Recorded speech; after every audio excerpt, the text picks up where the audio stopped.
permettre. Merci beaucoup de m'offrir l'occasion de présenter donc, ce travail que vous avez énoncé, réalisé au sein du CHU de Lyon. Donc il s'agit effectivement de parler d'épilepsie. L'épilepsie est une pathologie fréquente en France avec 500 000 patients suivis qui représentent 3,5 milliards d'euros de dépenses par an, soit 0,16% de notre PIB. Parmi ces patients épileptiques, quasiment un tiers d'entre eux sont pharmacorésistants, c'est-à-dire qu'en dépit, d'un traitement médical bien suivi, ils continuent à faire des crises. Chez ces patients, une autre alternative possible à la thérapeutique médicamenteuse est de réaliser une chirurgie d'épilepsie qui doit répondre à deux objectifs. D'une part, pouvoir retirer une zone épileptogène et pouvoir le faire sans dommage sur la fonction au niveau du cerveau. Chez les patients opérables, le bénéfice en termes de qualité de vie est considérable, mais aussi sur le plan économique, car on estime environ 400 000 € par patient opéré, le bénéfice en termes d'économie. Pour dire si un patient est opéré, dans certains cas, on peut s'en sortir sur un bilan non invasif, mais dans la plupart des cas, pour répondre aux deux questions de où est le foyer épileptique et de s'il est possible d'opérer cette zone sans risque pour la fonction, en quelque sorte faire une cartographie fonctionnelle du cerveau, il est nécessaire d'avoir recours à l'électroencéphalographie intracrânienne, que je nommerai dans la suite de la présentation SEEG du fait du nom de la technique, et qui consiste à mettre des électrodes directement par voie stéréotaxique et avasculaire à l'intérieur du cerveau. Durant les crises, cela permettra d'enregistrer d'où viennent les crises et leur propagation, mais aussi de réaliser des stimulations électriques qui permettent en quelque sorte de mimer ce que ferait une lésion chirurgicale, et donc de faire une cartographie fonctionnelle du cerveau. Au terme de cet enregistrement, qui peut durer entre 2 et 3 semaines, certains patients sont opérables et d'autres sont malheureusement considérés comme non opérables. Et l'idée a été d'utiliser ces électrodes chez ces patients dits non opérables pour réaliser sur les plus contigus de ces électrodes, que vous voyez schématisées ici, pour en faire un dipôle et générer un courant de radiofréquence pour créer une lésion thermique, ce qu'on appellera une thermolésion. Donc l'objectif de ce travail était d'où qui avait l'objet de deux publications séparées. Un travail a été fait dans un second temps chez l'homme, mais avant tout, il y a eu un temps de travail au laboratoire. Ça visait à voir si la technique était effectivement faisable dans les bonnes conditions de sécurité. Ensuite, quels étaient les paramètres à utiliser en termes de courant de radiofréquence. Et enfin, pour la deuxième partie qui était l'étude chez l'homme, est-ce que c'était efficace et quelle était la sécurité de cette nouvelle procédure. C'est évidemment une étude qui est non contrôlée à notre groupe. Comme il s'agit d'une nouvelle ligne de traitement, il n'y a évidemment pas de traitement de référence auquel comparer. La première partie, pour les matériels et méthodes, a été d'abord in vivo, puis in vitro. In vivo, c'était sur le lapin, et ça consistait surtout à une étude de sécurité histologique, de savoir si les électrodes utilisées pour l'enregistrement pouvaient supporter des lésions thermiques sans avoir de dégradation de matériel. Pendant cette étude in vivo, nous avons essayé de montrer aussi si on pouvait faire une corrélation entre le modèle in vivo et le modèle in vitro, de manière à limiter le nombre de lapins à tuer pour pouvoir faire des lésions multiples et tester les différents paramètres.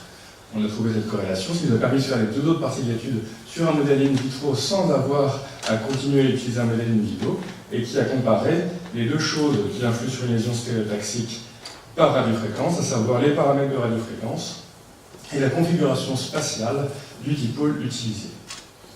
Dans un second temps, fort de ces résultats, nous avons fait une étude prospective chez ces patients réputés non opérables en réalisant des lésions de radiofréquence au sein du foyer.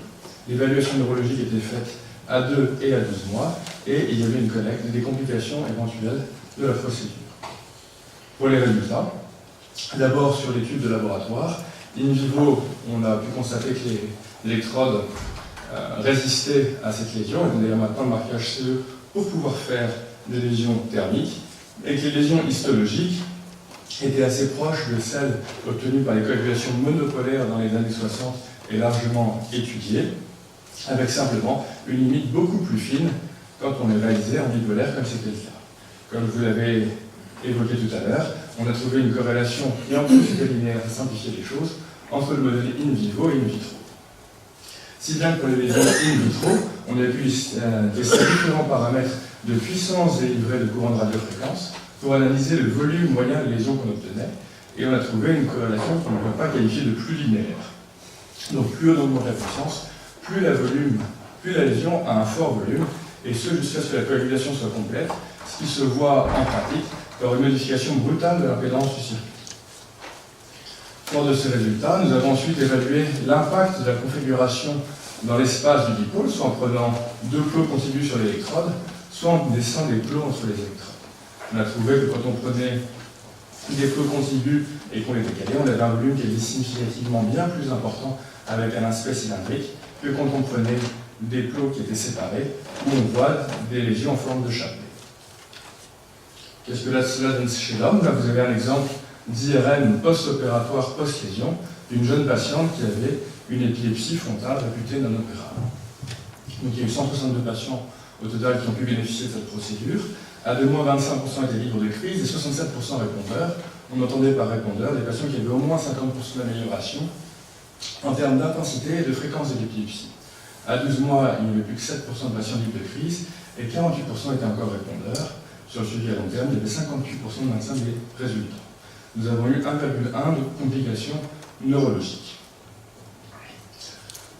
Pour les facteurs associés aux bons résultats, la localisation occipitale est associée à de meilleurs résultats, mais je pense que c'est à prendre avec des pincettes parce qu'on voit plusieurs biais très importants sur ce résultat. Par contre, autre chose de très important, je vous ai dit que les patients étaient réputés non opérables au terme d'une analyse du tracé qui avait duré 3 semaines, mais parfois les neurologues, en relisant le tracé, déterminaient qu'un patient était finalement opérable. Donc il y avait eu d'abord des coagulations, et ensuite pouvait bénéficier de la chirurgie. Et on s'est rendu compte que la valeur prédictive positive du succès de la chirurgie, après une amélioration, même très partielle et transitoire d'une coagulation, était un très très bon marqueur de bons résultats de la chirurgie. Donc on a montré que c'était une manière de prédire le résultat positif d'une chirurgie. En conclusion, dans les 2 minutes qui me restent, c'est une procédure qui est faisable et sûre d'un point de vue technique, comme on l'a montré in vivo. In vitro, on a pu montrer que pour avoir une lésion optimale, il fallait augmenter la puissance au maximum jusqu'à ce que l'impédance du circuit se modifie, témoignant ainsi que la coagulation avait eu lieu, et qu'il fallait toujours utiliser des dipôles de configuration continue. Chez l'homme, ça permet d'améliorer de plus de 50% d'épilepsie chez 50% des patients, au prix d'un faible taux de complication de 1,1%.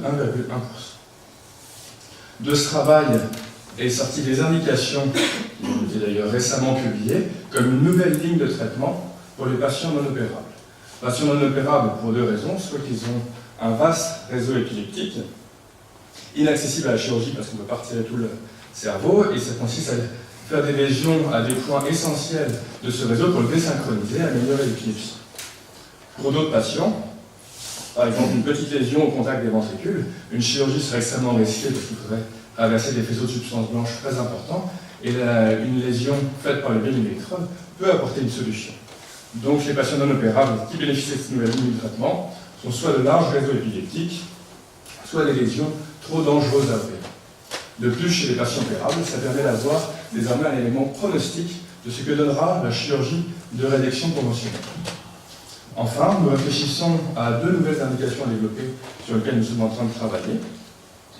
Une assez fine, qui est dans le cas de réseaux complexes à enregistrer, réaliser des lésions au sein de ce réseau, de manière à pouvoir analyser les conséquences de ces lésions et mieux comprendre les réseaux dans les cas les plus difficiles. Donc c'est utiliser la technique comme un outil diagnostique.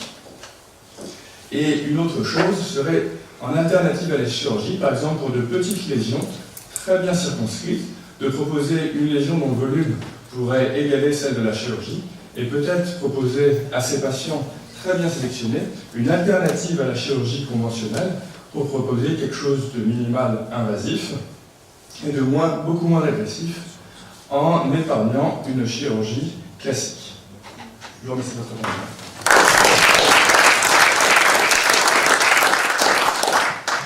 Bien, merci de cette belle présentation. Quand vous dites 50% d'amélioration, c'est quoi 50% en matière d'épilepsie? C'est des crises? Alors, il faut comprendre que cette population, c'est des patients qui n'ont plus d'autres alternatives thérapeutiques possibles, c'est-à-dire qu'ils sont en échec des traitements médicamenteux, et la chirurgie a déjà été faite, mais pas possible. Donc, c'est des patients qui de toute façon n'ont pas d'alternative. Donc, dans les autres thérapeutiques palliatives, comme la stimulation nerveuse ou la stimulation cérébrale profonde, On est aussi dans l'ordre de l'amélioration dans un cas sur deux. Évidemment, ça reste que ça ne marche pas chez un patient sur deux, mais 50% d'amélioration, c'est quelque chose qui est réputé comme très significatif dans ces cas très difficiles d'épilepsie résistante à tout autre traitement. Donc 50%, c'est un malade sur deux. C'est un malade sur deux, exactement. C'est un malade sur deux. 50% des crises. Voilà, c'est ça, un malade sur deux qui est significatif, tout à fait. Des questions dans l'assistance? Juste une question avant le micro là-bas. Pourquoi vous avez choisi uniquement de faire un repérage par stéréoélectrographie et pas par IRM, pour des questions de simplicité? En fait, je me suis mal exprimé, c'est que l'IRM est fait de toute façon chez tous les patients avant, mais quand on n'a pas la réponse à l'IRM, le seul moyen de savoir d'où partent les crises est de mettre des électrodes dans le cerveau.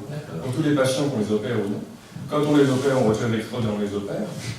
Une fois qu'il y a la réponse, et quand ils n'étaient pas opérables, on s'est dit qu'on allait utiliser cette électrode de toute façon en place pour réaliser une lésion stéréotaxique. Mais effectivement, tous les patients ont une IRM avant ce D'accord, mais dans la morbidité, en plus de vos résultats, vous n'avez pas précisé les atteintes des centres autour. Ça, je suppose que ça a été fait, c'est que vous Oui, tout à fait. Là, c'était toutes les complications confondues, y compris les complications non spécifiques à la thermocoagulation, ce sont les complications liées à l'implantation. En fait, il y a eu que deux complications à la thermocoagulation. Les complications sont les déficits neurologiques, et comme on teste avant de coaguler, on peut les prévenir. Et les deux complications qu'on a rapportées sont des patients où on avait pu dire aux patients on va améliorer l'épilepsie, mais vous aurez un déficit. Ces déficits ont été transitoires, mais étaient attendus par le patient. Merci beaucoup Pierre pour cette belle présentation, très bien présentée, très claire. Et pour reprendre un peu la conclusion, et aussi mon collègue et ami Marc Hainaut qui dirige ce travail, si à terme, évidemment, tout nous a montré à toute ennemi, et compte tenu de, entre guillemets, le caractère très élégant de la méthodologie à la fois d'enregistrement, de détection et de traitement simultané, et d'autre part, le faible nombre de complications en accompagnement d'un bon résultat clinique, on ne pourrait pas imaginer qu'à un moment donné, c'est possible justement de faire que les patients qui, eux, sont opérables, puissent switcher sur cette deuxième possibilité thérapeutique. J'ai bien compris la contrainte du volume, mais est-elle vraiment une contrainte? Alors, je pense qu'il faut toujours prendre des pincettes et éviter de proposer à tous les patients de manière non sélectionnée, parce que je pense qu'on aurait des études qui sortiraient non significatives. Mais de commencer à s'intéresser aux patients les plus faciles permettrait de faire sortir l'efficacité de la technique, d'apprendre et de pouvoir ensuite, petit à petit, étendre les indications. Est-ce qu'on peut recommencer? Tout à fait. Il y a eu plusieurs patients notamment qui avaient des grands réseaux épileptiques très très larges, absolument inopérables, et un des problèmes de psychoéducation, c'est que quand le réseau a été désynchronisé, au fil des années, il peut se resynchroniser et l'épilepsie peut reprendre. Il y a même un patient qui a été coagulé 3 fois, il a eu 3 implantations, et à chaque fois il est libre de crise pendant 5 ans, et tous les 5 ans, on revient nous voir pour avoir les réseaux de nouveau désynchronisés. Une question? Pas une question, mais un commentaire qui replace les choses dans le contexte historique. Je suis Marc Hainaut, neurochirurgien à Lyon. En fait, au début, bien comprendre que les neurologues, voyant nous mettre des électrodes intracrâniennes à leur demande pour diagnostiquer la topographie et la fonctionnalité du foyer, nous demandent depuis longtemps, des décennies, que puisqu'il y a des électrodes ici, alors pourquoi ne pas en profiter pour détruire le foyer? Tout cela n'est pas si simple, d'où l'importance du travail préclinique qui a dû être fait. Et tout cela est naïf, évidemment. Néanmoins, l'importance du travail qui se fait maintenant, des années après que l'idée est germée, c'est effectivement de classifier ce que l'on peut faire de cet outil en tant que traitement palliatif, ça a été démontré, mais aussi en tant que traitement alternatif, c'est ce qui se dit également, voire de traitement optionnel.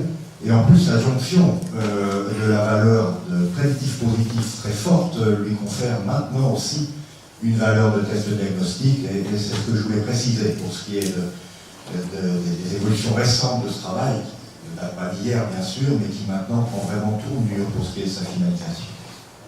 Merci. Et nous allons continuer.